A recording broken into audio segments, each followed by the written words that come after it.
Boa tarde a todos e a todas. Tenho a satisfação de abrir a 15ª sessão do Simpósio Internacional CTS, Ciência, Tecnologia e Sociedade, Produção do Conhecimento na Universidade, com a sessão de hoje sobre a importância do movimento do software livre e o marco civil na internet para a produção de conhecimento na universidade. Esse nosso conferencista convidado é o professor Pedro Rezende, professor do Departamento do Instituto de Ciência da Computação da UNB, que vem há vários anos ensinando com pesquisas nessa área de formação de pesquisadores e alunos na ciência da computação e também as questões do software livre e do marco civil na internet. O nosso convidado para debatedor, nós temos dois convidados para debatedores. Um é o Rafael Diniz, do movimento das mídias livres e de rádio digital no Brasil. O Rafael tem participado desde 88, 90, de iniciativas que dizem respeito à utilização das mídias para movimentos sociais no Brasil. Foi um dos que estimularam e participaram da formação do CMI e também de uma experiência que está ainda no ar, que é a da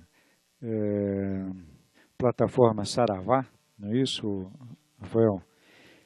O outro nosso convidado, Guilherme Moraes Rego, ele é formado em Direito da Universidade de Brasília e é coordenador da elaboração normativa da Secretaria Legislativa de Assuntos Legislativos do Ministério da Justiça, que trabalha desde 2011 com as questões relacionadas à regulamentação do marco civil da internet. Eu acho que vocês, nessa versão que está circulando aí do marco civil, ela não é a versão atualizada, mas pelo menos dá uma ideia básica do projeto de lei.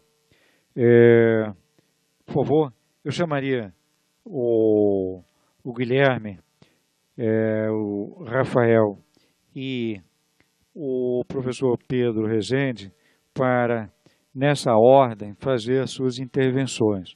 Na verdade, como vocês perceberam, nós vamos fazer um debate às avessas, ou seja, o apresentador final vai ser o Pedro Rezende, em cima das questões levantadas pelo Guilherme e Rafael, no sentido da problemática geral do marco civil como garantidor, né, da liberdade de acesso a conteúdos na internet.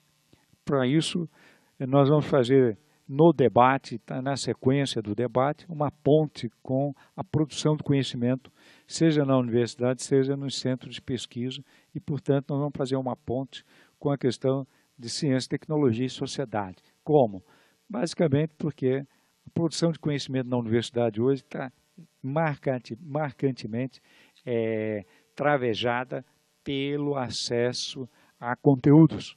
Basta ver como é que você hoje faz o seu trabalho de universidade ou um trabalho escolar. Ele é basicamente um trabalho que tem um processo chamado corta e cola. Vocês já ouviram falar desse processo, não é isso? Muitas vezes a gente baixa conteúdos e que precisa checar a origem desses conteúdos. Muitas vezes, para você chegar à fonte desses conteúdos, você encontra a barreira para chegar a um artigo que é controlado por direito de propriedade intelectual. O direito de propriedade intelectual aplicado à internet vai significar a sua destruição, em outras palavras. E é isso que em muitos países nós corremos o risco, no Brasil inclusive. Por favor, Guilherme, Rafael e o Pedro venham à mesa para nós iniciarmos esse debate, por gentileza.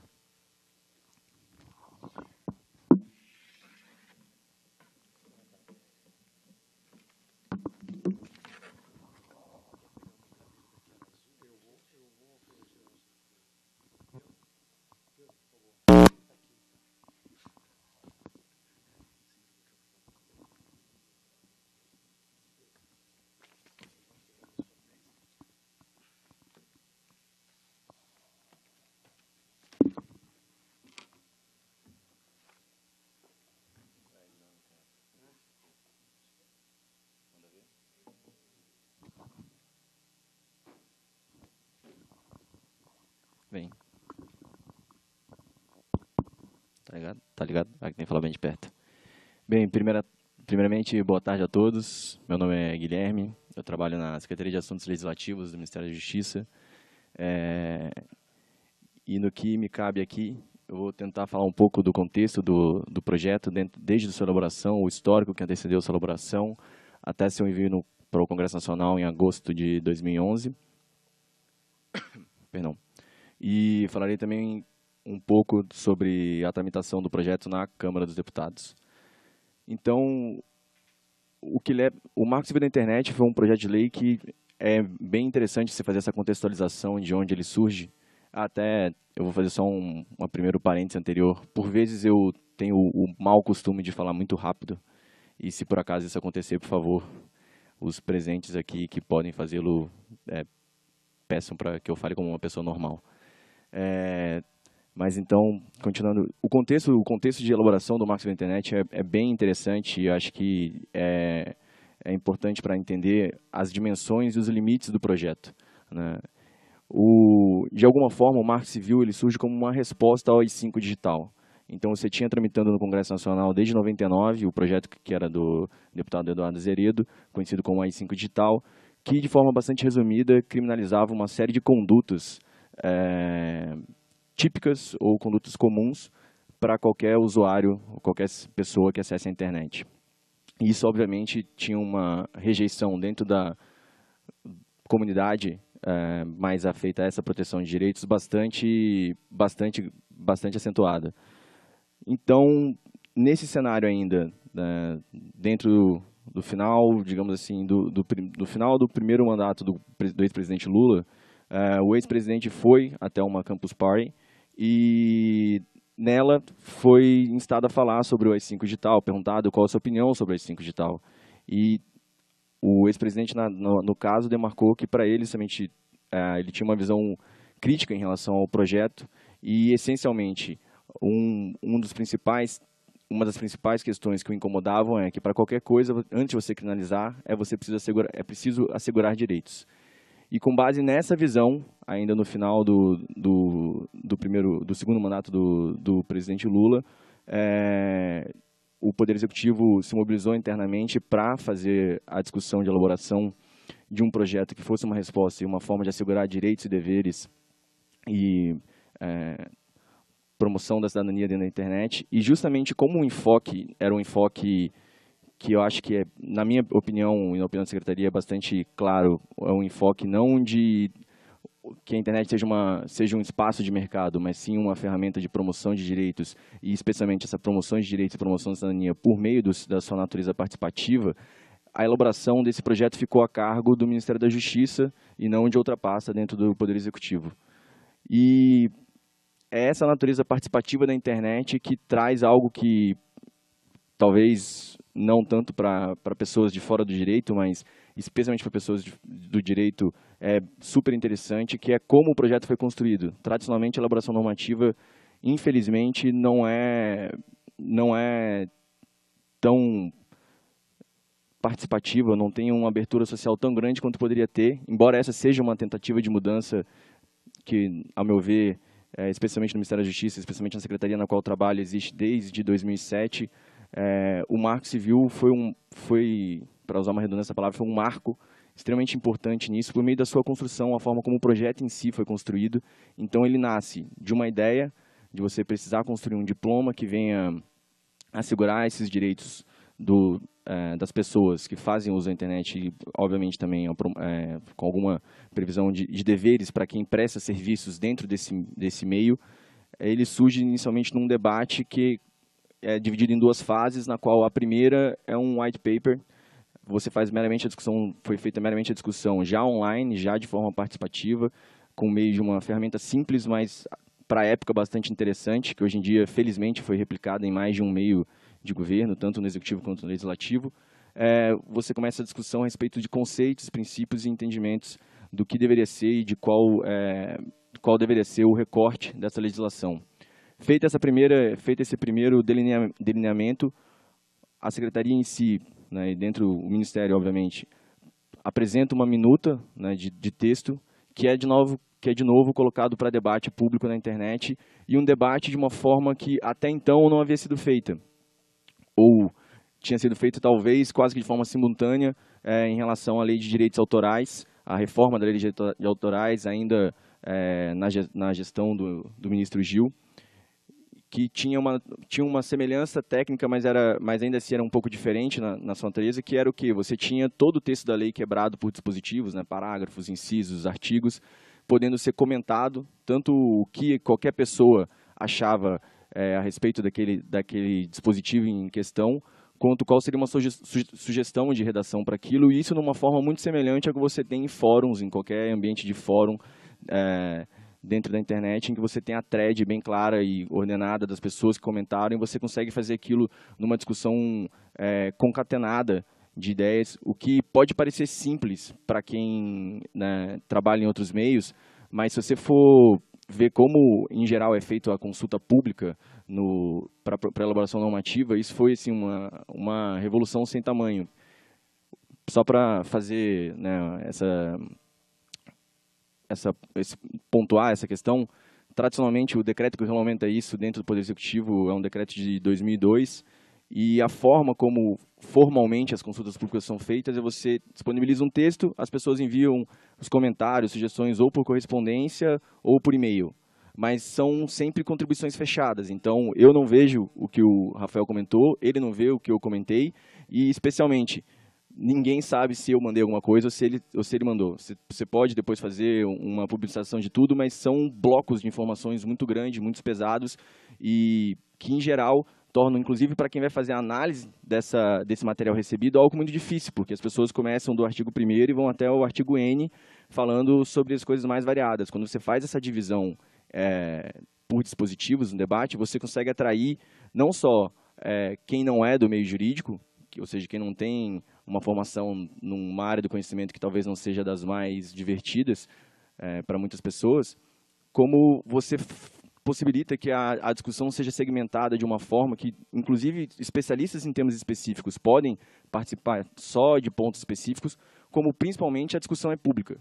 E isso foi super interessante. Assim, foi um grande marco, no meu entender, para o processo de elaboração normativa dentro do Executivo Federal, de forma que, inclusive, a Câmara dos Deputados, posteriormente, não sei se vocês conhecem um portal que é o E-Democracia, que é bem bacana, adotou um modelo semelhante de constituição de debate de propostas legislativas. Mais recentemente, a Secretaria-Geral da Presidência da República, com algumas ferramentas que ela está lançando, também tem incentivado essa forma de debate, que é muito agregadora e possibilita uma transparência no debate que é muito interessante. Assim, só para citar uma curiosidade a respeito desse processo de construção ainda no Executivo, como o tema em si era a internet, as pessoas que participaram da discussão, né, do debate, claro, você tinha pessoas de direito especialistas em áreas, você teve especificamente em algumas partes do projeto, por exemplo, na questão de remoção de conteúdo, você tinha debates quilométricos de pós-doutores sobre o assunto,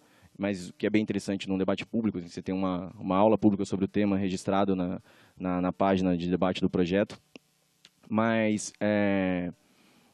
você tinha uma questão que é curiosa, que as pessoas que mexem com a internet, digamos assim, ou são ativistas no meio, ou meramente usuários habituados, estão muito familiarizados com a lógica de fórum, e com a lógica de participação, e com a lógica de debate, troca de argumentos, não necessariamente argumentos gigantes, como mais comumente é visto no meio jurídico, então fluía de uma forma bastante bem.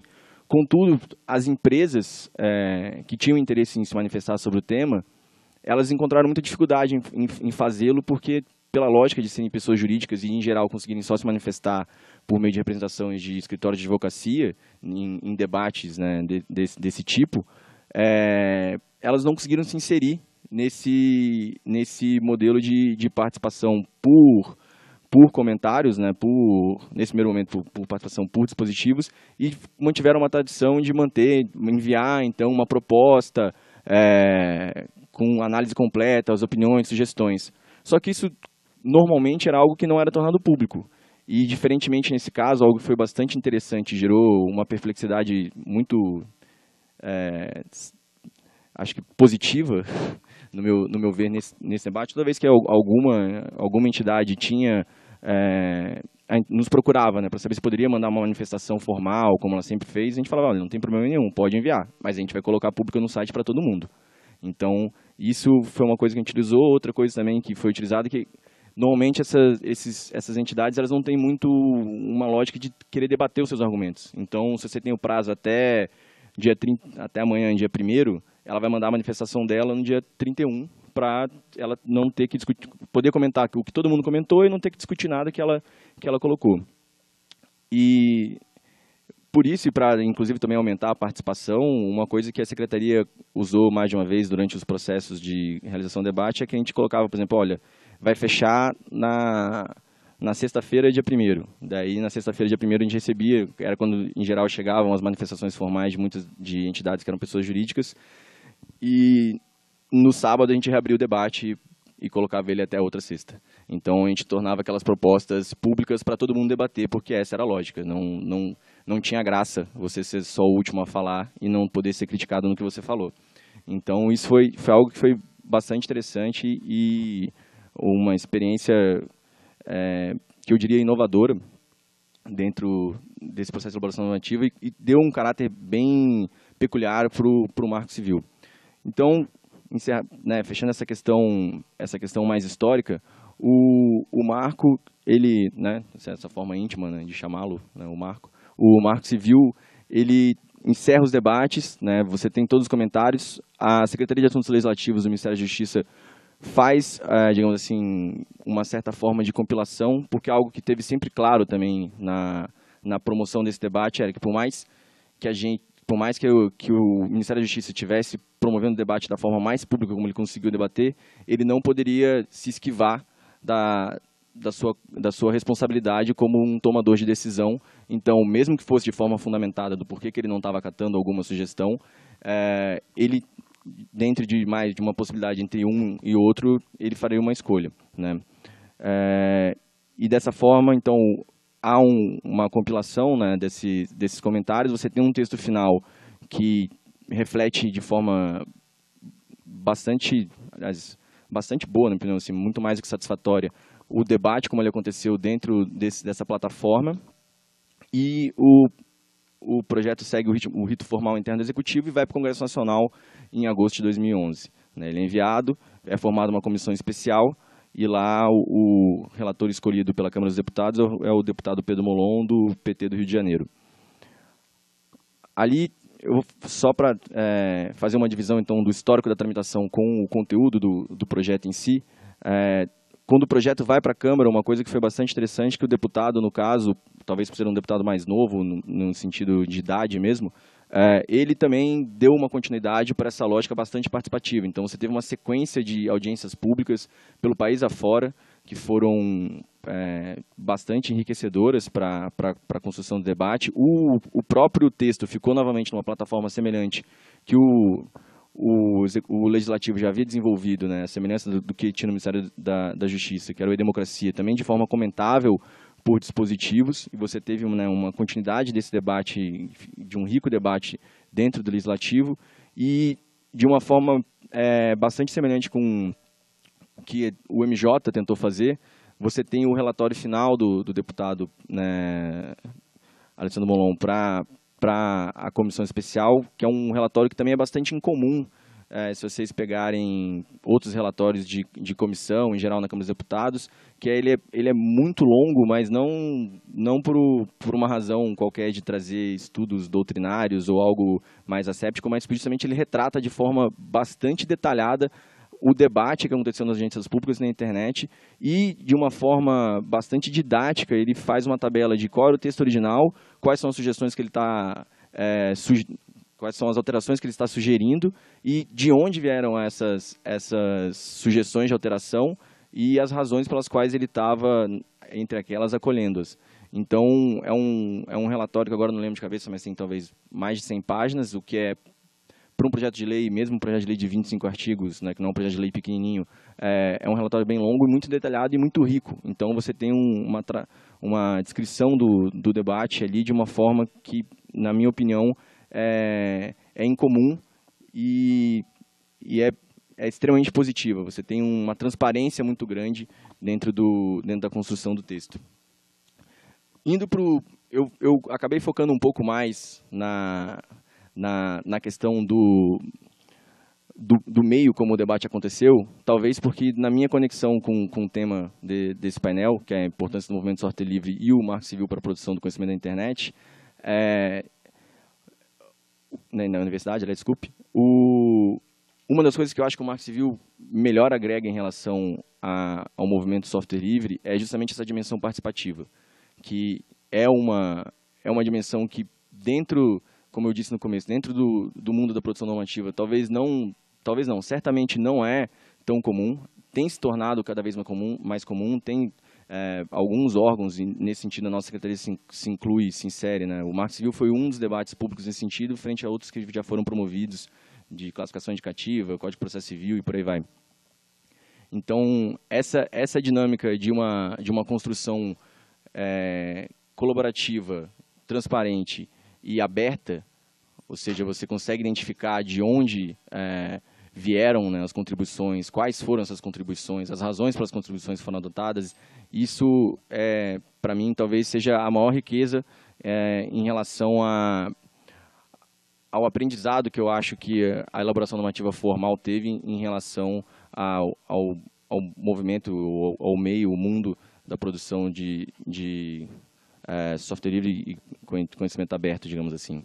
Mas especificamente sobre o processo, sobre o projeto, que eu acho que, imagino que, né, nesse meio em que estamos aqui, todo mundo deve conhecer com alguma profundidade, muitos talvez com profundidade maior até do que eu, em razão de ser um projeto que já tramita no Congresso, né, já tramitou, foi construído publicamente no Executivo e tramita desde 2011, já há mais de 2 anos, dentro do Congresso Nacional, e tem sempre movimentado bastante as redes sociais quando das possibilidades de votação dele, que inclusive, se tudo se confirmar, semana que vem ele deve ser votado na Câmara dos Deputados em razão de um procedimento formal que a Presidenta da República solicitou, de urgência constitucional.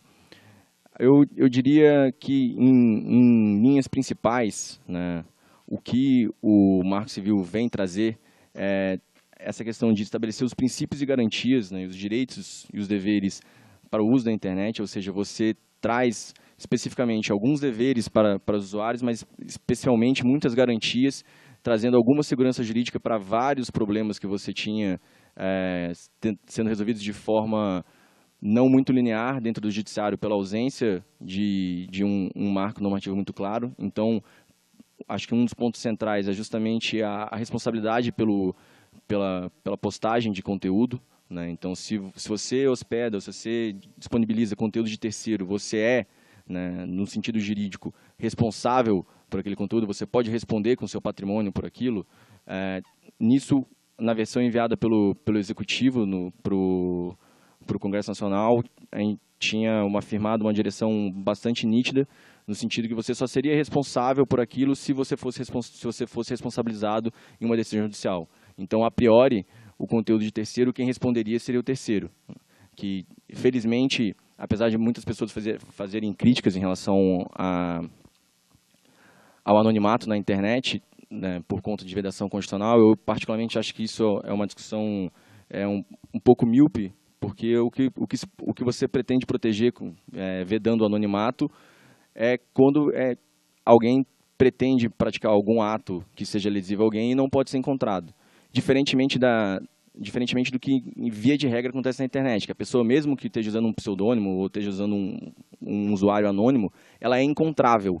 Então, essa é uma diferença muito importante que existe entre você fazer uma manifestação em um meio físico e você fazer fazer uma manifestação em meio virtual, no sentido de que essa pessoa é encontrável. Então, se essa pessoa, por acaso, realmente tiver cruzado algum limite legal, seja em relação à honra de alguém, seja em relação a algum grupo específico de uma forma ofensiva, você consegue fazer com que essa liberdade de expressão seja potencializada ao seu máximo, porque essa pessoa, ao final, ela é encontrável. Mesmo que ela tenha feito isso de forma anônima, ela é encontrável.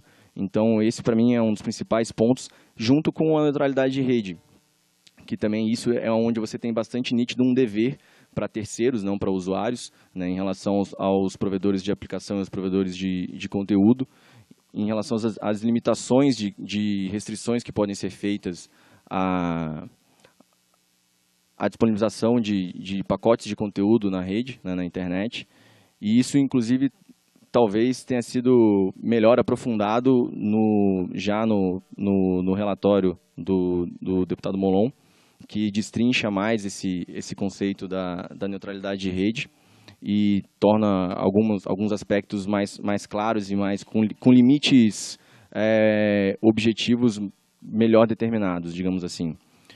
Então, ainda fazendo essa conexão um pouco com a questão do anonimato e da liberdade de expressão dentro da internet, eu acho que uma regulamentação que o Marco Civil pretende trazer, que também nos parece bastante importante, é em relação à guarda de logs, que hoje em dia esse é um conceito bastante delicado, né, frente à forma como, especialmente alguns outros países, construíram os seus limites, os seus marcos normativos a respeito.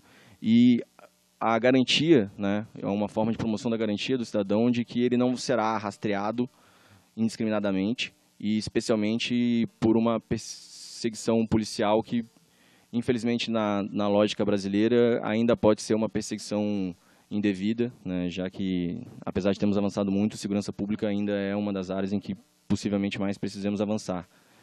Então, a limitação da guarda desses logs por 1 ano foi uma restrição importante que o Marco Civil pretende trazer. A forma como essa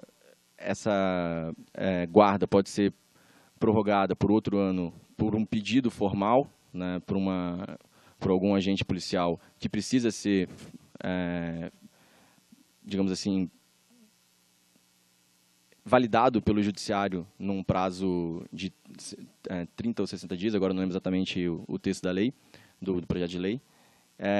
Como eu disse, uma garantia, uma proteção que é, ao nosso ver, muito importante para você evitar uma perseguição ou mesmo uma exploração da intimidade, da privacidade das pessoas de forma indevida, assim como também na proposta original enviada pelo Executivo, a diferenciação entre o tipo de registros que um provedor de conexão, ou seja, quem te promove o acesso à internet pode guardar, com os tipos de registro que um provedor de aplicação pode guardar, garantindo que nenhum dos dois consiga individualizá-lo em seus hábitos de navegação. Ou seja, embora o provedor de conexão possa saber quando você conectou à internet, por meio de qual IP, acessando a qual provedor de aplicação, o que você fez, né, para além disso, né, ou seja, no ambiente desse provedor de aplicação, ele já não teria acesso. Como o Guilherme Almeida, né, que era o meu xará e que por muito tempo foi quem chefiava a equipe que conduziu o processo, que hoje em dia está fazendo uma pós-graduação em Colômbia, costumava fazer essa brincadeira, que era a operadora de telefone pode saber que você ligou para a pizzaria, pode saber que dia que você ligou para a pizzaria, pode saber quantas vezes você ligou para a pizzaria. Agora, quem sabe se você pediu a pizza de pepperoni, se você pediu a pizza de mussarela, ou se você ligou lá para pedir refrigerante porque na sua casa tinha acabado, quem sabe a pizzaria. Nenhum dos dois pode saber as duas informações, né? Então, na tese de que, em princípio, não tem como também a pizzaria saber exatamente se você é você, uma vez que esses dados cadastrais só existem de uma forma mais segura numa relação de prestação de serviço com a operadora de telefone. Então, essa é mais ou menos uma separação que existia nesse disciplinamento da guarda de registros, né, na guarda de logs, pela proposta do Marco Civil como enviado para o Congresso Nacional. Para além, então, a questão da responsabilidade do conteúdo gerado por terceiros, né, eu já havia mencionado também, e a questão da requisição desses registros, né, que eu tinha falado agora há pouco, por meio de ordem judicial também, meio de pedido e decisão judicial, também era algo que eu tinha mencionado e que eu acho que é um dos elementos que você mais evidentemente traz uma proteção muito grande para os cidadãos em geral que fazem uso da internet. Para não me alongar demais e também não ficar com uma exposição detalhista demais que fique muito chata, uma das coisas que eu acho que o Marco Civil também traz, que para esse painel que a gente está é bem interessante, eu acho que é muito importante, que um dos objetivos para o uso da internet no Brasil, que o projeto justamente pretende construir, é a promoção de formatos abertos. Então, isso hoje em dia se tornou talvez mais evidente numa realidade pós-Snowden, né, do risco da dependência de padrões fechados, né, e especialmente no que diz respeito à proteção da privacidade e da proteção de dados. E, de alguma forma, no meu ver também, vem bastante ligada com a questão da promoção do desenvolvimento tecnológico no país, desenvolvimento da ciência no país. Então, por mais que o Marco Civil tenha feito uma opção de ser uma norma que tenha um caráter mais geral, ou seja, ele é uma constituição sobre os temas de internet, um código civil sobre os temas de internet, ele não vai descer aos detalhes e entrar em todas as brigas que existem em relação a esse tema, é justamente uma pavimentação inicial para que em cima disso você possa fazer todas as construções legislativas específicas. Esse objetivo especificamente, né, esse objetivo do projeto de lei em si, eu acho que também é um dos mais ricos e um dos que tende mais a agregar dentro, né, da possibilidade da sua execução.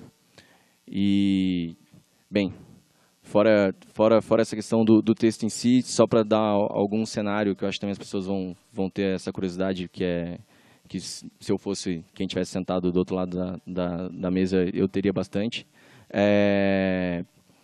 Como eu disse, tudo indica que, pela urgência constitucional, o projeto seja votado na semana que vem. Você tem, hoje em dia, em relação às emendas, que foram apresentadas, né, ainda no momento do relatório, você tem uma discussão dentro do Poder Executivo, né, a respeito de quais alterações de texto podem ser tomadas. A questão do caso Snowden e da proteção de dados, eu acho que ela certamente trouxe um novo enfoque para alguns pontos específicos do Marco Civil, mas eu acho que é sempre importante lembrar que o Marco Civil ele realmente se pretende uma norma geral, se pretende uma norma ampla e muito provavelmente, salvo, né, obviamente o Congresso é soberano e a democracia assim o faz para decidir de forma diferente, mas se de alguma forma um desejo, né, que o Poder Executivo tenha em relação ao texto permaneça, que foi a forma como ele foi enviado para o Congresso Nacional, se isso permaneça, ele dificilmente deve aprofundar demasiadamente em detalhes, né, sobre qualquer tema específico e deixar, digamos assim, balizas para que legislações posteriores façam o regramento mais específico sobre algumas questões que são bastante polêmicas. Então, entre duas dessas que eu posso levantar, né, a questão da proteção de dados pessoais, que é um tema que está em discussão dentro do Poder Executivo também. Você tem um anteprojeto de lei sendo elaborado já desde 2010, se não me engano, pelo Ministério da Justiça, no caso a Secretaria Nacional do Consumidor, que conduz esse debate, e já em fase final de elaboração para conseguir, né, ser enviado à Casa Civil posteriormente ao Congresso, que aí sim você vai descer em toda a minúcia de detalhes que esse tema tem. E o outro que eu acho que é muito latente e de alguma forma foi mencionado também na fala de abertura, é a questão em relação aos direitos autorais. Então, você teve, né, o Congresso Nacional, por uma emenda, fez uma opção de colocar esse debate para a legislação específica, para um momento posterior, o que, de novo, nessa lógica do Marco Civil como uma norma geral, ela tem um bom sentido, porque você também tem, pelo Ministério da Cultura, sendo construído de forma bastante avançada, né?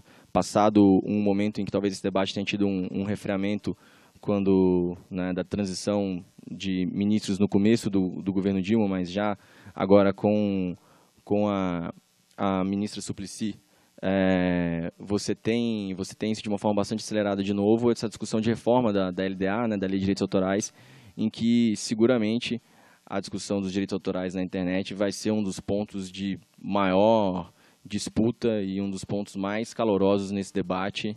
E apesar de eu gostar muito do Marcos Souza, que é quem é o diretor de direitos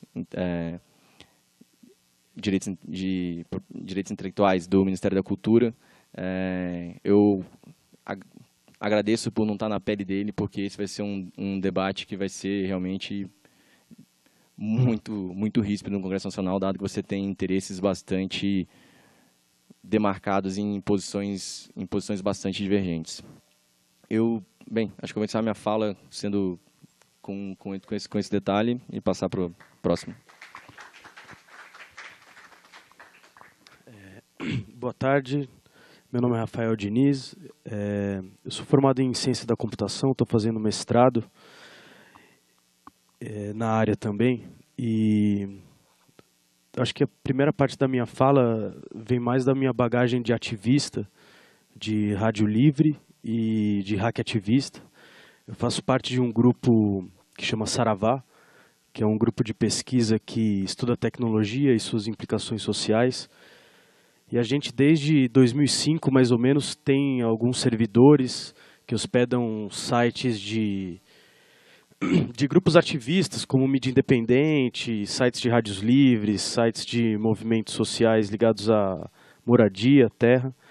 E em 2008 aconteceu um fato que eu acho que vale a pena contar aqui, uma história, que o nosso servidor de internet, que ainda fica na Unicamp, mas não esse, foi apreendido pela polícia por um motivo assim muito, vamos dizer, viajou o motivo. A gente hospedava um site de uns ativistas holandeses que faziam tipo de um escracho de alguns políticos que tinham posições fascistas. E aí a embaixada holandesa ligou para o Brasil, para essa representação brasileira, que ligou para a Unicamp. A Unicamp, sem saber o que fazer, eles poderiam simplesmente ter ligado para a gente e falado, tira o site do ar, né? Não fizeram isso. Ligaram para a polícia e a polícia foi lá e levou no servidor, confiscou no servidor de internet. E até hoje ele está na perícia, isso foi em 2008, até hoje não devolveram. E nem vão devolver porque os discos estavam cifrados, então obviamente eles não conseguiram ler nada do que tinha no computador. Eles pediram ajuda para a gente ver o que tinha na máquina, a gente disse não. E o computador está lá na polícia até hoje. Do lado de computadores, a gente foi lá uma vez, tinha computador do PCC, pornografia, PCC, pornografia e o nosso.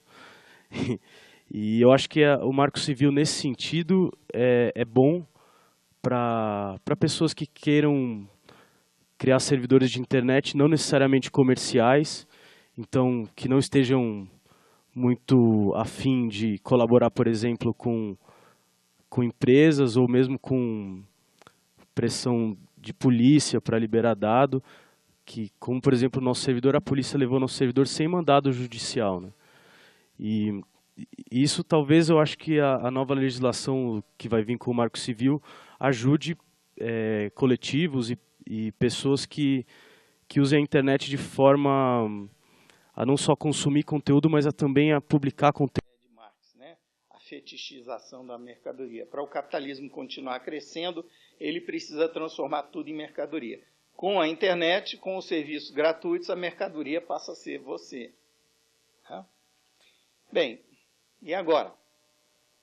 Agora a competição nesse espaço da cibercultura leva a um fenômeno de queda de preço e tendência ao monopolismo, o que traz, a meu ver, o próximo paradigma, que é como que a virtualização pode ser destrutiva.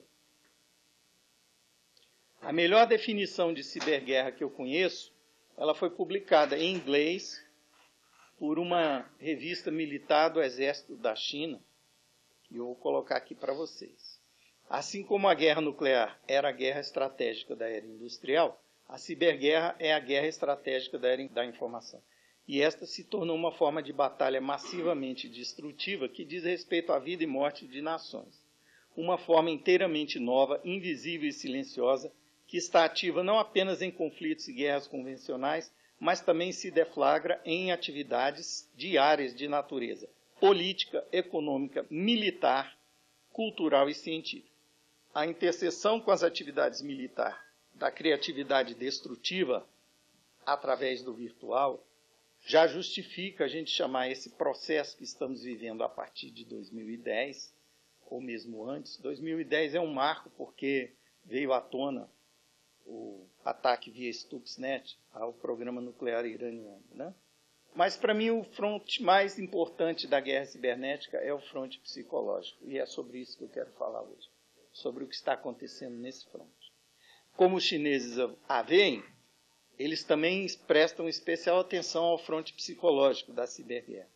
Os alvos da guerra psicológica na internet se expandiram da esfera militar para a esfera pública, inclusive governo eletrônico. Nenhuma nação ou força armada pode ficar passiva e se prepara para lutar a guerra da internet.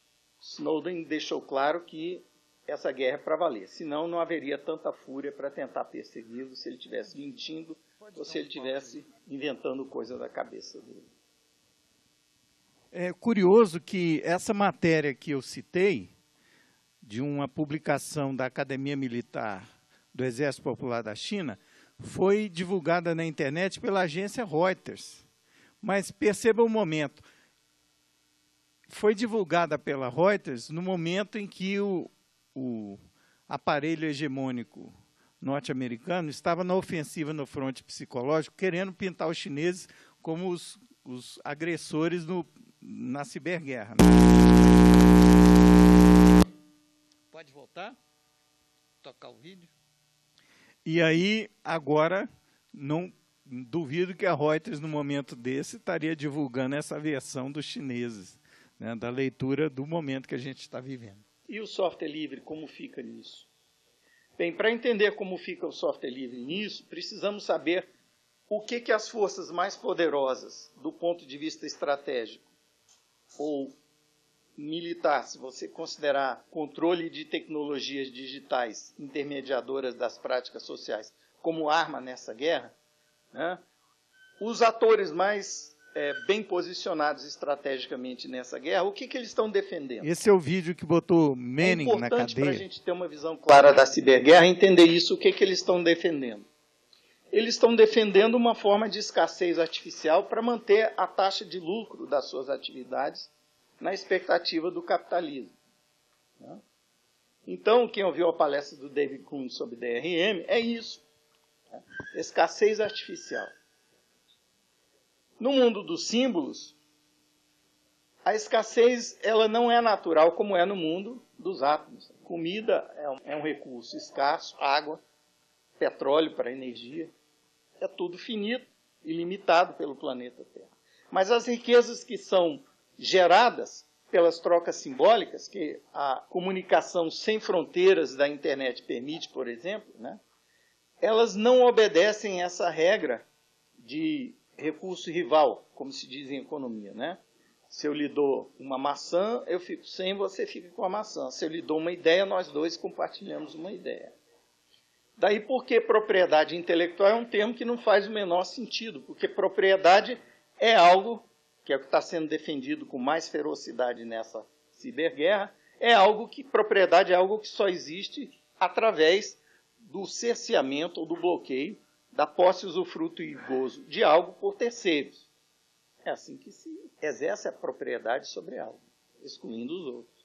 E o intelecto só existe quando é compartilhado com alguém. O intelecto que está dentro de uma cabeça e nunca se expôs a nenhuma outra, ninguém sabe que existe, não pode ser considerado intelecto.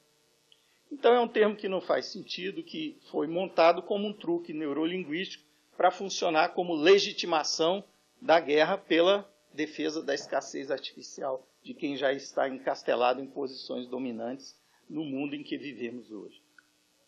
E o Brasil nisso? Bem, o Brasil nisso, em 2010, marco que eu coloco para o início dessa etapa da evolução da computação como ciência, o recado foi dado através do jornal preferido daqueles atores que nós citamos na transparência passada. Parou de ignorar o cerco normativo. Então, como é que essa batalha pela defesa da escassez artificial do que tem valor no mundo dos símbolos se dá? Como é que isso acontece? Acontece essencialmente no plano normativo, no plano jurídico. São as licenças de uso de bens simbólicos, são as leis que criminalizam práticas no mundo virtual e por aí vai, certo? E vocês vão ver as nuances disso à medida que as transparências avançam. Então, o Brasil, a China, a Índia e a África do Sul, que formam os países emergentes que mais preocupam aqueles que estão entrincheirados na defesa da escassez simbólica, estão meio que isolados do processo. O cerco normativo para a defesa da escassez artificial dos bens simbólicos está se dando em torno deles, eles estão ficando de fora. Finalmente, a grande imprensa resolveu, essa é a Folha de São Paulo. Então, como é que isso ocorre? Isso ocorre da maneira que ocorreu antes com bens materiais, através de várias táticas que envolvem radicalização das leis e das normas e das licenças e etc. Quando os portugueses chegaram aqui, os índios não entendiam o conceito de propriedade da terra. Mas os portugueses ensinaram, foi fácil ensinar. Montavam uma cerca e explicavam, olha, o que está dentro da cerca é meu, o que está fora é de todos. Aqui dentro manda eu, entra quem eu deixo. Assim que a terra pode se tornar uma propriedade, como a cerca. Muito bem, quando você quer botar essa mesma prática no mundo das ideias, como é que você constrói uma cerca em torno de ideias? Com palavras. E aí aparecem os advogados da propriedade imaterial, que eles chamam de intelectual, cobrando $1.000 por hora para dizer para você como é que se defende uma ideia, como é que se protege uma ideia, como é que um invade a ideia do outro. E você tem que entender, porque senão seu dinheiro vai para o ralo, eles ficam falando, usando palavras de uma forma mirabolante, né? Usando truques neurolinguísticos, e assim são travadas nos tribunais as batalhas desse fronte psicológico envolvendo o cerco normativo para a defesa da escassez artificial. Pontes de PI são elos de conspiração monopolista nas tecnologias de informação e comunicação. Eu poderia fazer uma palestra inteira sobre essas 3 táticas de cerco neocolonialista para a defesa da escassez artificial, mas eu prefiro avançar para chegar até o debate e sugerir a vocês que visitem esse vídeo no YouTube e assistam essa palestra do Cory Doctorow, que ele diz por que o computador pessoal está acabando e vai acabar. O interessante citar aqui, para o contexto do seminário que o Néder me convidou, são os tratados UPOV. O UPOV é mais um tipo de tratado internacional que procura regulamentar o comércio, a produção e o comércio de sementes para plantio. A ideia ali é replicar a lógica negocial do software proprietário. Né? A pretexto de controle de qualidade, criminaliza-se a venda de semente para plantio que não tenha passado por um processo de homologação. Para quê? Para que a Monsanto possa emplacar a qualidade, entre aspas, das suas sementes geneticamente modificadas como uma proteção do Estado à sociedade. E com isso fica todo mundo refém do modelo de negócio das grandes empresas monopolistas do agronegócio. Então, as táticas de escassez, de lutar pela escassez simbólica, o símbolo aí é a informação genética na semente, né? Então, as táticas são as mesmas, elas vão se replicando na indústria farmacêutica, o que deu certo na indústria do software, eles trazem para a indústria agronegócio, indústria farmacêutica, etc. por que isso faz parte de uma manobra no fronte psicológico da ciberguerra. O endereço está aí. Okay? Fim do computador pessoal. Basicamente o argumento é de segurança, né? Um computador pessoal que pode rodar qualquer coisa é muito difícil de proteger. Então, nesse contexto de vigilantismo global e de cibercrime rompante, difícil de combater, porque é difícil de identificar a autoria e tudo. Então, para proteger a sociedade, os cavaleiros do bem, que são os fornecedores de tecnologia, vão limitar o seu poder de definir o que o seu computador pode fazer. Então, você vai se tornar inquilino do seu próprio computador. E achando que é isso mesmo, que isso é bom para vocês. Essa é a tática. Vale a pena assistir essa palestra do Cory Doctorow. Batalhas do fronte normativo, no fronte normativo dessa ciberguerra, foi o ACTA. É uma tentativa de se estabelecer um acordo global de defesa da escassez artificial, que alguns preferem chamar de defesa da propriedade intelectual, que fosse extremista e exportável. A ideia era negociar entre os dominantes na área de TI no mundo hoje e depois forçar outros países que quisessem se manter na esfera do comércio internacional a aderirem a esses tratados. E aí seriam cooptados os BRICS para aderirem a esse tratado. Esse tratado fez água na União Europeia porque houve mobilização, principalmente dos ativistas do software e da cultura livre, mobilizaram o Parlamento Europeu para não permitir que a negociação do ACTA avançasse na União Europeia. Isso Mas, 2005. Como é que a gente... É interessante aquilo que está em azul ali, talvez não deixe para ver aí de trás, mas é um dos telegramas diplomáticos que vazou no Wikileaks, que fala da estratégia interna do USTR, United States Trade Representative, que é o Ministério de Comércio, Indústria e Comércio americano, né, para negociar essa tentativa de tratado internacional, que fez água, mas com forward shifting está ressuscitando agora como o Tratado Trans-Pacific, né, e os tratados bilaterais que estão engolindo os vizinhos do Brasil e a mídia batendo no governo, dizendo, está vendo, não quis negociar com os americanos, vai ficar isolado. Então é isso, é pau de todo lado no plano psicológico, né? Para quem quiser resistir e defender a soberania nacional nessa ciberguerra. Que vai ser destruído na ciberguerra é primeiro a privacidade e depois a soberania nacional. A gente ficou sabendo disso tudo, já que o ACTA foi negociado em segredo, pelos telegramas que vazaram através do Wikileaks. Durante 3 anos, no Conselho, eu apresentei uma espécie de relato anual de como avançavam as negociações do ACTA e quais seriam as consequências para um país como o Brasil e para o nosso movimento do software livre.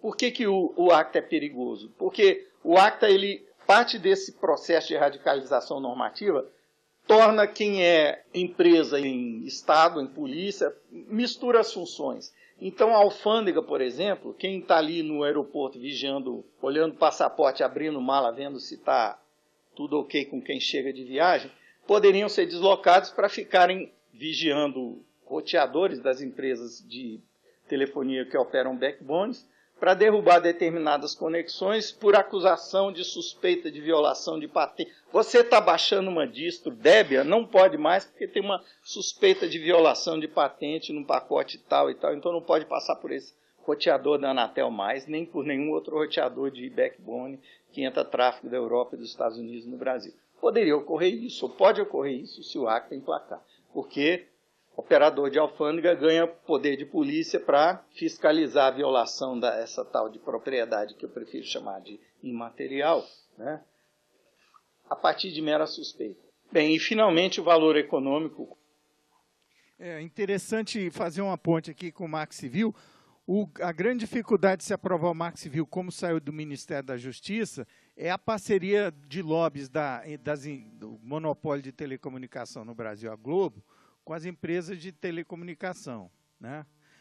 A Globo quer porque quer emplacar uma ideia que está no ACTA, que é dá poder de polícia, órgão fiscalizador tipo ECAD, para forçar a tirada do ar sem passar pelo processo judicial, mediante mera suspeita de violação de direito autoral do material que ela produz.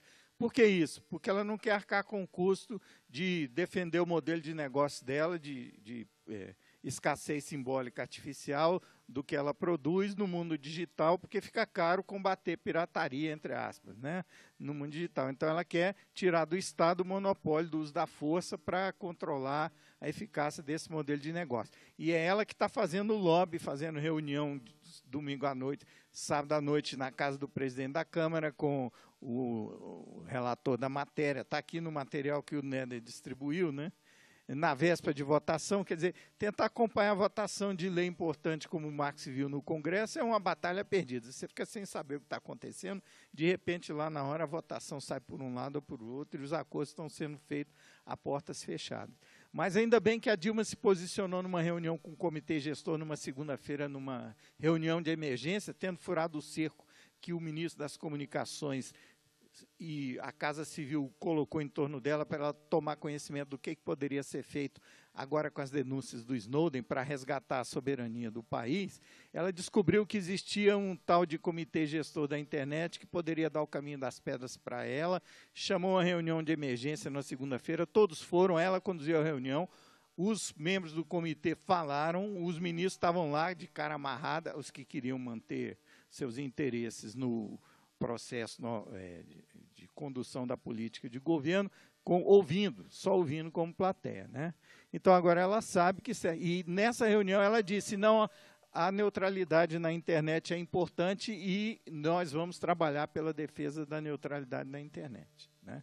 Então, ainda bem que houve essa reunião. Então, nem tudo está perdido no Legislativo com a aprovação do Marco Civil. Ainda tem a sanção presidencial, onde alguma coisa pode acontecer para neutralizar acordos de última hora feitos às escondidas para modificar o texto do Marco Civil. Diz que o Brasil está se armando para a defesa cibernética. Já está promovendo algumas ações. Mas que ações são essas? Agora somos nós, Rafael. Bem, entrando na matéria na primeira página, mais detalhes. Quanto mais se destaca no cenário internacional, mais o Brasil desperta o interesse de hackers, afirma aí um dos assessores da antiga Casa Militar da Presidência, hoje Gabinete de Segurança Institucional da Presidência. Mas espera aí, o dever do Executivo não é defender a soberania do país? Não seria mais apropriado quem está encarregado pela Constituição de defender a soberania do país, está preocupado com os interesses despertados pelo Brasil numa era de escassez material que se aproxima das grandes potências, estão preocupados com os hackers, panela de pressão, pichação de site. Panela de pressão é referência ao atentado lá em Boston. A preocupação nessa matéria, de capa, do Valor Econômico, em 2011, é com a ascensão de um novo tipo de hacker, o hacktivista, aquele que tem supostas aspirações ideológicas. Gente que fala de Schumpeter, de Marx. Né? Ou será que eu estou viajando na maionese? Vamos para a próxima página da matéria do Valor Econômico. Quem está empurrando essa matéria, pautando essa matéria no Valor Econômico? A OTAN divulgou um relatório que diz: o surgimento dos ativistas hackers pode levar a uma nova classe de conflitos internacionais entre grupos e nações. E o Snowden está aí mostrando que isso não era ficção, né? O OTAN é o braço que dá a garantia final para os efeitos da Primavera Árabe, né? Onde o plano psicológico não é suficiente para fazer a destruição se completar, entra o braço militar, como na Líbia, né? Para completar o serviço, e provavelmente vai acontecer na Síria também. Quem são os caras? Bem, está aqui no contexto explicando. Indivíduos com amplos conhecimentos sobre computadores e segurança da informação. Acho que ele não devia ter lido meu currículo. Eu estou nessa. Ativistas hackers declaram-se defensores de causas como a liberdade de expressão. Eu amo o OpenOffice. LibreOffice. A militância Agora não são os terroristas, são os militantes que são os inimigos. Os hacktivistas com aspirações ideológicas. Ocorre no meio das redes sociais, usando blogs como Facebook e Twitter. Ufa, eu não uso Facebook. Nunca tive uma. Nem tenho Twitter. Eles divulgam suas ideias e recrutam colaboradores. Mas eu tenho um blog. E eu sou obrigado a orientar alunos pela minha função na universidade. Se eles colaboram e eles aceitam a minha visão da informática e das coisas e trabalham conforme a minha orientação, estão colaborando com o meu ativismo. Então, inimigos somos nós?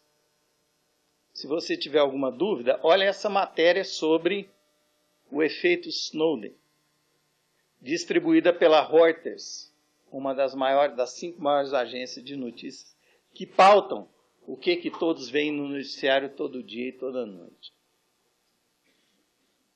Eles querem mostrar para o leigo que o que o Snowden fez está prejudicando a defesa do Estado americano. Como que eles fazem isso? Citando um vazamento, esse é do bem, porque ninguém vai correr atrás de quem vazou isso, de que a inteligência americana detectou uma mudança de padrão de comportamento dos ativistas depois que Snowden escancarou as denúncias e agora ninguém mais pode fingir que não sabe, com a cara limpa. Certo? Então, depois que Snowden escancarou que nós estamos vivendo uma época de vigilantismo no contexto da ciberguerra, alguém de dentro da inteligência americana vazou sem nenhum alarme ou sem nenhuma fúria despertada por causa disso, de que o padrão de atividade na internet dos ativistas mudou depois da denúncia do Snowden. E Aaron Swartz, o que ele tinha a dizer a respeito? Por que ele morreu? Ele morreu porque ele preferiu a morte do que enfrentar o circo que armaram para ele. Já chegamos nesse circo. Mas por que armaram o circo que eu vou contar qual foi? Para ele, para cima dele. Porque ele colaborou com uma pesquisadora de Stanford para publicar esse artigo. O que esse artigo fazia? Esse artigo baseou-se numa mineração de dados que o Aaron Swartz fez, com a base de dados contendo centenas de milhares de decisões de cortes federais americanas e uma outra base de dados contendo informações sobre financiamento de pesquisa na área do direito nas universidades americanas. E aí ele mostrou que havia uma correlação entre financiamento de pesquisa para artigos acadêmicos na área do direito e decisões favoráveis nas cortes americanas para esses financiadores em litígios que envolviam esses financiadores. Bem, isso na deve área ter de transgênicos é muito importante. despertado a ira de alguém que está nos bastidores e no comando das ações mais drásticas da ciberguerra, e ele se tornou, então, um alvo do quê?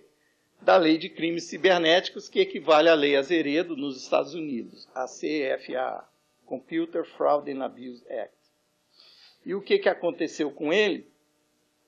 Bem, ele era pesquisador associado no MIT e ele precisava baixar arquivos que estão em domínio público de repositórios de bibliotecas científicas para continuar fazendo pesquisas do gênero que eu mostrei para vocês, que ele participou em 2008 com uma pesquisadora na área do direito. Então, ele, como pesquisador associado na área de direitos humanos no MIT, ele tinha acesso a um serviço que o MIT disponibiliza para os pesquisadores de lá, que é acesso ao repositório. O que esse repositório JSTOR faz?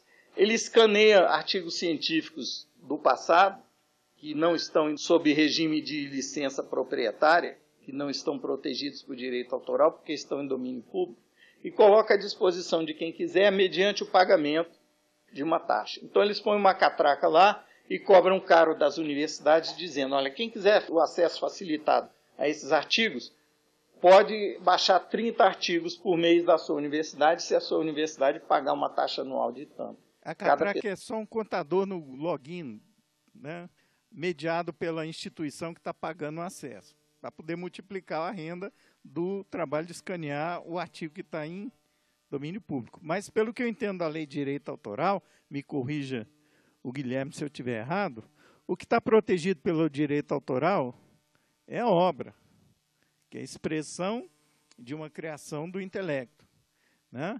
Agora, se você faz uma reedição da mesma obra, isso não é outra obra, isso é uma reedição, né?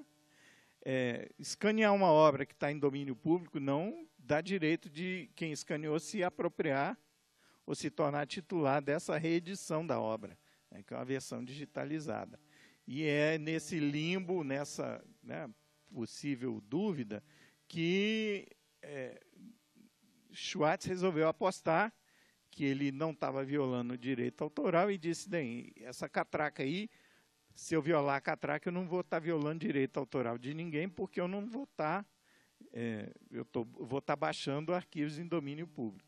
Eu posso estar prejudicando o negócio da empresa que tem um acordo com o MIT, mas não o direito autoral de ninguém. E aí ele resolveu se aventurar, andar no limite do ativismo, né, do hacktivismo, e foi em frente. O pesquisador aí pode baixar. Vocês instalam esse software aí na rede de vocês para contar quantos acessos cada um está fazendo ao nosso repositório. É violação de direito autoral se você baixar mais de 30? Não, mas a empresa que escaneou quer ganhar muito dinheiro, então botou uma catraca lá para 30 artigos que estão em domínio público, foram escaneados por ela. Quer multiplicar o dinheiro que gastou para escanear os artigos e botar no servidor. O que Schwartz fez? Ele calculou que ele não estaria violando o direito autoral se ele desse a volta pela catraca do MIT. E aí o que ele fez? Ele fez scripts para desviar da autenticação desse catraca do GSTOR. E o GSTOR detectou que tinha alguém no MIT baixando muito artigo, reclamou, cortaram a conta dele da catraca, ele foi lá, o que ele fez?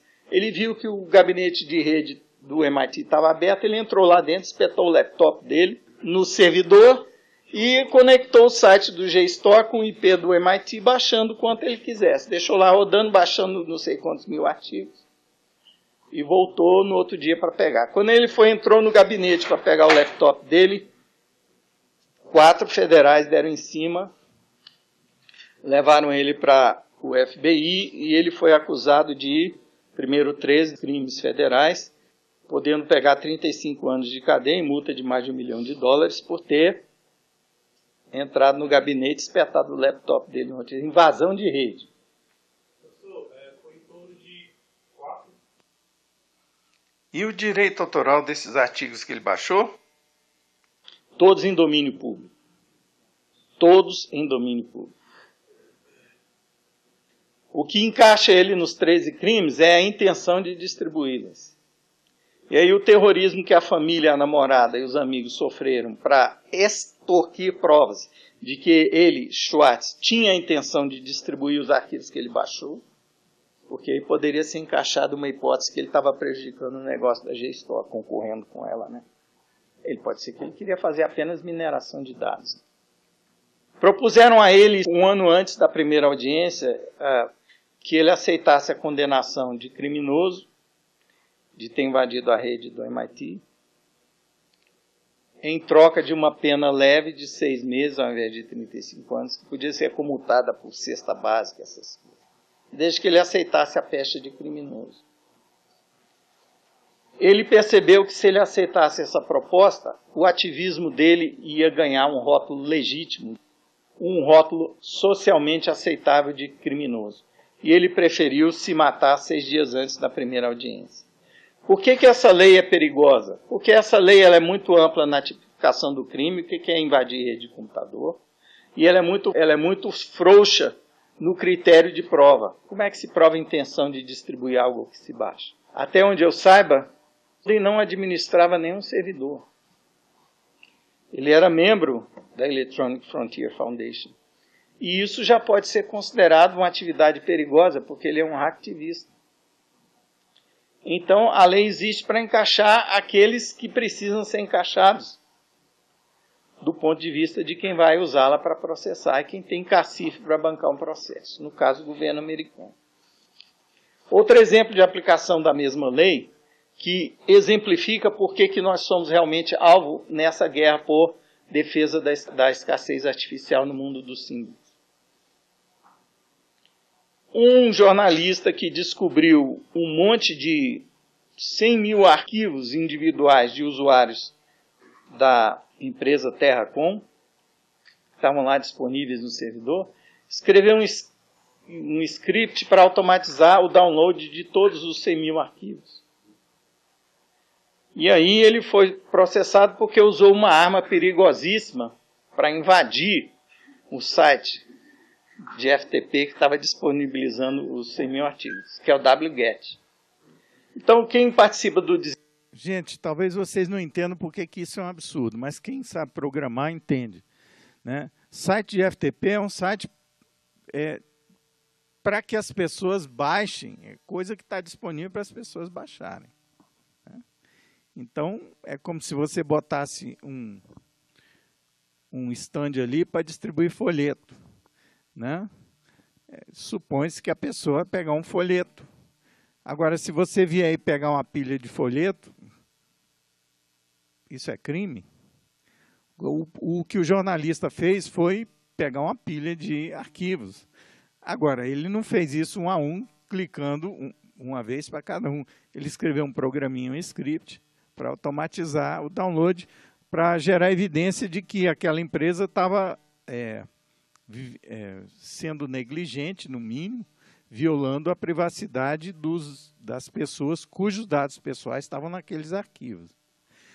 Bem, e a história continua. Desenvolvimento do wget com a lei CFA americana, o AI-5 digital deles, que talvez não por coincidência foi aprovado em 1984, e já foi reformado 5 vezes para torná-la mais severa. Isaac Wolff, esse jornalista, está sendo acusado de hacking e invasão porque usou wget para facilitar o download do que estava disponível. wget é uma ferramenta do Linux que todo mundo usa para fazer download. Se você usar um parâmetro lá, você pode automatizar, botar um asterisco em vez do nome do arquivo, você baixa tudo que está na pasta. E isso foi considerado uso de arma de invasão nesse processo, né? Explorando a ignorância do juiz em relação ao que é programação, o que é... Ou a suposta ignorância do juiz, porque o juiz pode saber, mas fazer de ignorante para condenar. Andrew Auernheimer, que é um profissional de segurança e também um ativista profissional de segurança digital. Ele percebeu que os clientes da AT&T que tinham iPad, quando se conectavam com o sinal da rede da AT&T, identificado o hardware que estava de rede, que estava fechando a conexão na camada de enlace com a AT&T, era buscado na camada 3 as credenciais do suposto dono desse hardware e era colocado na tela de login já o e-mail, que é o identificador, para facilitar a vida do dono do iPad. Ele só tinha que digitar a senha. Aí o Andrew viu isso e falou assim, será que eles estão fazendo isso para todos os clientes da AT&T que tem iPad? Aí ele percebeu que ele podia fazer uma serialização dessas conexões e pedir que fosse simular que ele estava no iPad com o número de série do cliente seguinte para ver se vinha o endereço do cliente seguinte. Pumba, ele incrementou o número de série da conexão lá, veio o próximo e-mail. Incrementou de novo, próximo e-mail. Aí ele fez um script, 100.000 e-mails de clientes da AT&T que tem iPads.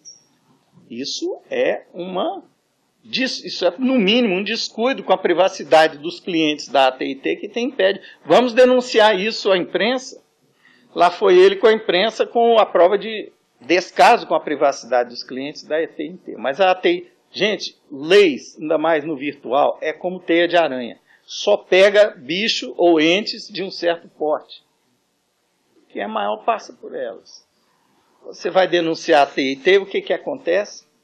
Ferro no Andrew, condenado em primeira instância a 3 anos por ter invadido a rede da AT&T. Mesmo jogo neurolinguístico de invasão com o uso de uma ferramenta natural para fazer download. Bem, no caso do Applebaum, que é desenvolvedor do Tor, o terrorismo é psicológico. Então, quem quiser saber mais, deve assistir o vídeo da palestra dele, que está linkado aí.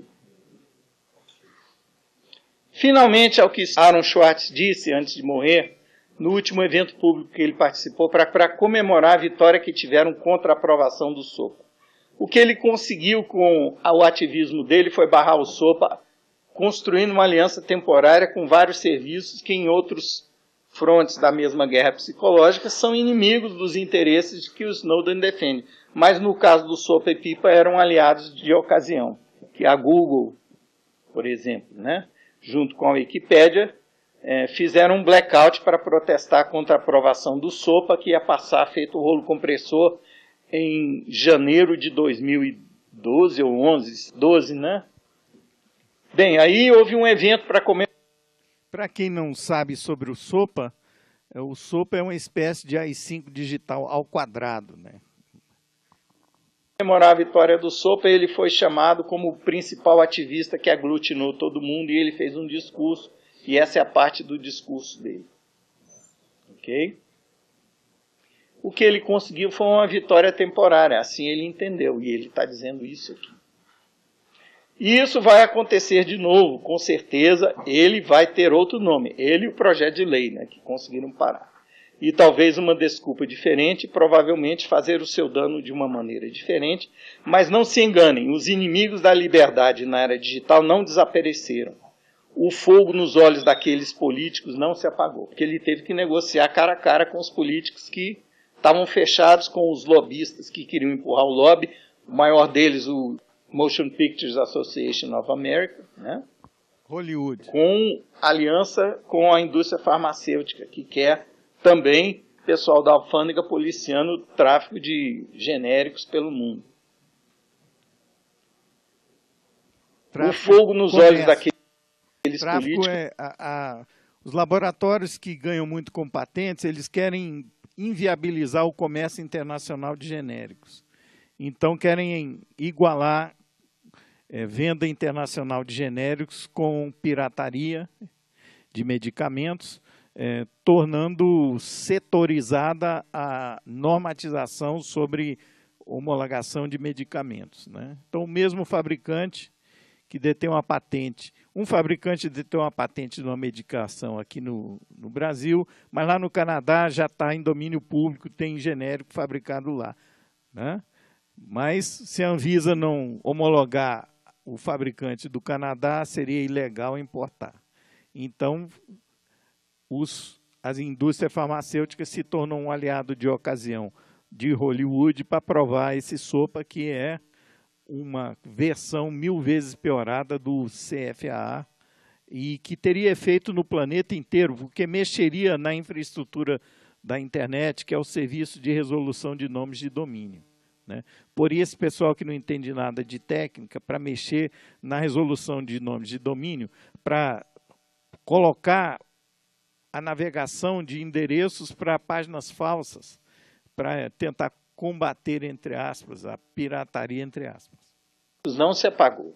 Há um monte de gente poderosa que quer reprimir e dominar a internet. Bem, eu mostro essa foto para dizer a vocês que Snowden pode ter seguido o exemplo de coragem e de determinação de Aaron Swartz. Nem que seja pela afinidade que eles têm de serem membros da Electronic Frontier Foundation. Essa foto do Snowden foi tirada nos primeiros dias que ele estava em Hong Kong, logo que saiu a denúncia pela matéria do Glenn Greenwald, no The Guardian, né, do Snowden com o laptop dele aberto com o adesivo da Electronic Frontier Foundation. Né? Se vocês se lembram, aquela foto do Schwartz tinha Electronic Frontier Foundation na camisa. Bem, então agora a gente vai terminar com algumas reflexões para ir para o debate, certo? O que o fronte psicológico vai conseguir em termos de vitória seria uma arquitetura de opressão. O que é uma arquitetura de opressão? Aldous Huxley descreveu na década de 60, no livro dele Admirável Mundo Novo. Na verdade, é a década de estado 30. Totalitário. É a edição que eu li. realmente eficiente seria um no qual os todo-poderosos mandantes da política e seus exércitos de executivos controlam uma população de escravizados que não precisam ser coagidos porque eles adoram a sua servidão. Eles adoram a sua servidão. Uma vez eu perguntei a um executivo de uma grande empresa, num restaurante, se ele já tinha lido a licença de uso do sistema operacional no computador dele, que ele usava no computador. Ele deu um pulo para trás da cadeira. Não li e não quero ler! Ele se sentiu incomodado, porque ele sabia que ele estava abrindo mão da sua prerrogativa de dono do seu hardware. Quem aceita uma licença de Windows voluntariamente se torna inquilino do seu próprio computador ao instalar o sistema operacional que tem todas aquelas cláusulas. Mas o cerco aperta no virtual, porque agora a mesma tática está sendo empregada na evolução do padrão HTML para incluir os DRMs. Então, as táticas de defesa de quem quer se proteger no espaço virtual em relação aos seus direitos fundamentais precisa também evoluir. Mas a primeira batalha é da consciência, a gente saber o que está acontecendo no fronte psicológico. E por isso eu quero encerrar a minha apresentação com algumas reflexões. A primeira é: que momento é esse que a ciberguerra nos descortina? É um momento parecido com aquele da Segunda Guerra Mundial. Mussolini disse o seguinte sobre a essência do fascismo: ela é a convergência de interesses entre Big Government e Big Business. O que Snowden revelou foi justamente essa convergência de interesses. Ah, professor, mas o senhor é conspiracionista, o senhor é paranoico. Eu sou um pesquisador em segurança na informática. Além de ser um estudioso da computação como um todo, e como um pesquisador de segurança na informática, eu não posso deixar de estudar conspirações. O direito estuda conspirações. Está lá, tem no Código Penal, artigo 171, descrevendo como é que se caracteriza estelionato, né? Quando há conluio com chave entre agentes para enganar terceiros, etc. Né? Então, o que as pessoas não percebem é que esse fronte psicológico tem vários memes que são verdadeiros exocets, torpedos, que detonam a capacidade de raciocínio e de percepção clara do que está acontecendo na cabeça das pessoas que não reconhecem esses memes como armas. Dou um exemplo. Ah, isso é teoria da conspiração. Isso que o senhor está dizendo é teoria da conspiração. Ora, gente, se eu sou estudante de segurança computacional e preciso estudar conspirações, eu tenho que estudar teoria. Eu consegui, mobilizando junto com outras pessoas, alguma resistência contra o AI-5 digital para a tramitação do AI-5 digital durante 8 anos. Né? Começando no dia 26 de maio de 2006, quando eu descobri que na comissão de mérito na Câmara ela ia ser aprovada, sim, de contrabando. E aí alertamos a Abranet, Associação Brasileira dos Provedores de Internet, de que eles iam levar a bola nas costas, iam pegar a responsabilidade de ser polícia na internet sem estar sabendo, e aí eles foram nossos aliados de ocasião para segurar a primeira vez na Comissão de Constituição e Justiça do Senado.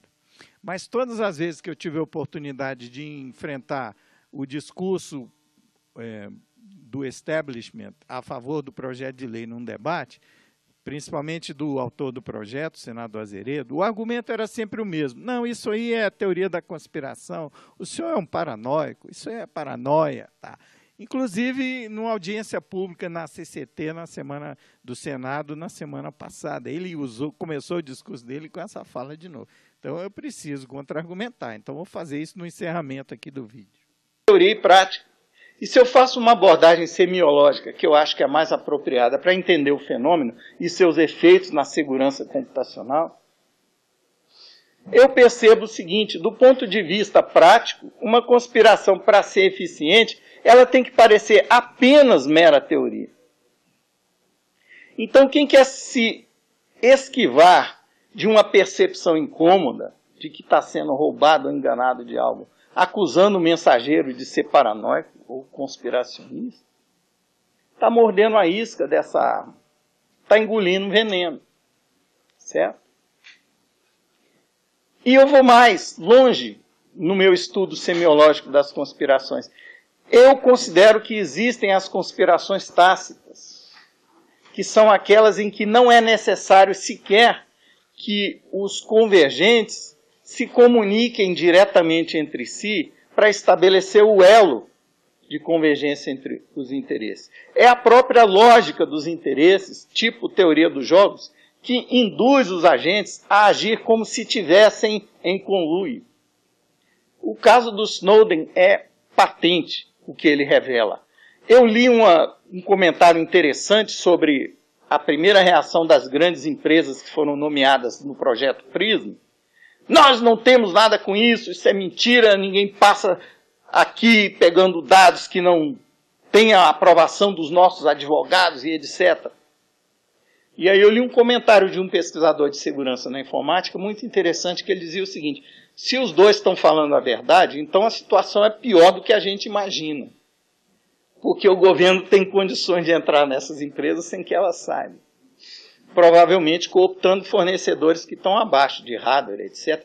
Não é à toa que a Índia não compra roteador fabricado na China. E nós aqui? Bem... Interessante porque parece, essa semana saiu uma notícia, mais um dos vazamentos de Snowden, a invasão ao Google, né, e ao Facebook era sem o conhecimento deles. Parece que tem revelações nesse sentido dessa semana. Quando eu preparei esse vídeo ainda não tinha saído, né? Então ainda era uma conjectura, mas parece que a situação é essa, a pior possível. Tem acordos, tem alianças sem conhecimento da direção, envolvendo pessoal técnico infiltrado, e tem invasão mesmo, né, dessas grandes empresas. Tem as três coisas. Alguns estão acusando quem está delatando essas coisas de paranoia. Eu não me incomodo, sabe por quê? Eu vou buscar na origem do termo, no dicionário, o que é paranoia. Existem três significados. Um deles é que paranoia, no sentido original da palavra no grego, ela pode também ser um problema, um conflito entre mente e espírito. Se a gente vive numa sociedade consumista, utilitarista, que confunde mente com espírito, materialista, que confunde mente com espírito, uma situação de conflito entre mente e espírito parece um distúrbio psicológico, parece uma doença mental. Mas se você considera que o espírito pode ser algo diferente da mente, trata-se de uma situação que pode ocorrer naturalmente na vida de um ser que tem espírito. E quem acredita nisso, nessas horas, privilegiando o espírito, pode se guiar por uma bússola que não pareça racional. Por uma bússola que aponta uma direção de comportamento ou de atitude que não parece racional. Por que eu me exporia aqui fazendo uma palestra dessa para me tornar um alvo claramente identificado como inimigo da OTAN? Estou sendo gravado, lindo. Eu devo ter um motivo que está no plano do espírito e não da mente. Porque se eu tivesse cuidado com a minha vida pessoal, como o Snowden é acusado de ser louco porque não teve, e a Aaron Swartz, idem, eu não estaria fazendo essa palestra dessa forma para vocês. Mas é minha missão passar a minha percepção do que eu estou vendo, dos fatos, para vocês que me honraram com a presença de vocês aqui. Então eu encerro agora para o debate. Não sei quanto tempo temos. Muito obrigado a todos.